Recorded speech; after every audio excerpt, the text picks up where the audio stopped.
ঘুম চোখে ভোরবেলা ভ্রমণের সাথে welcome to my July story day 10। আজ ভোর 4টে উঠে রেডি হয়ে চলে গেছি বাস স্ট্যান্ডে। আর এখন প্রায় সময়টা ওই 5টা মতো। আজকের ডেস্টিনেশন আসানসোল, আমার মাসির বাড়ি। এর আগের কিছু ভিডিওতে তোমরা সবাই দেখেছো যে আমার দিদিভাই কিছুদিন আমাদের বাড়িতে ছিল, ওকেই দিতে যাচ্ছি। তবে আমাদের হাবড়া থেকে আসানসোলের এই জার্নিটা রাস্তার পাশ থেকে কিন্তু খুবই সুন্দর লাগে দেখতে, আর ট্রেনে করে গেলেও বেশ ভালো লাগে। তো যাই হোক, তোমাদের সাথে গল্প করতে করতে পৌঁছে গেলাম আসানসোল। তারপর স্নান সেরে লাঞ্চ করে নিয়েছি, আর তারপর দুপুরে বেশ খানিকক্ষণ ঘুমিয়েও গিয়েছিলাম যেহেতু অনেক ভোরে উঠেছি। তারপর রেডি হয়ে দিদিভাইয়ের সাথে চলে গিয়েছিলাম আসানসোল বাজারে। আসানসোল আসতে আমার একটা কারণেই ভালো লাগে, সেটা হলো মোমো।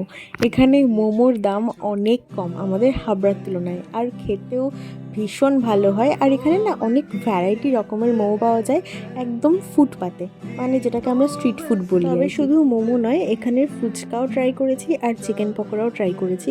তবে মোমোটা আমার সবচাইতে বেস্ট লেগেছে। তবে আমি ফুচকার কথা একদমই বলবো না, কারণ ফুচকা আমাদের হাবড়া বা কলকাতাতেই ফেমাস।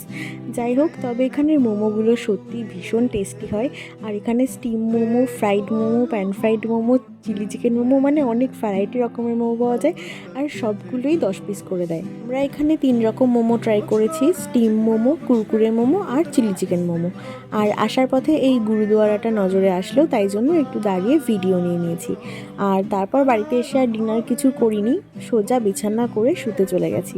মাসির বাড়িতে আরও 2 দিন থাকা হবে, সেই সমস্ত ভিডিও তোমাদের সঙ্গে শেয়ার করব। চলো আজ টাটা, দেখা হচ্ছে কাল।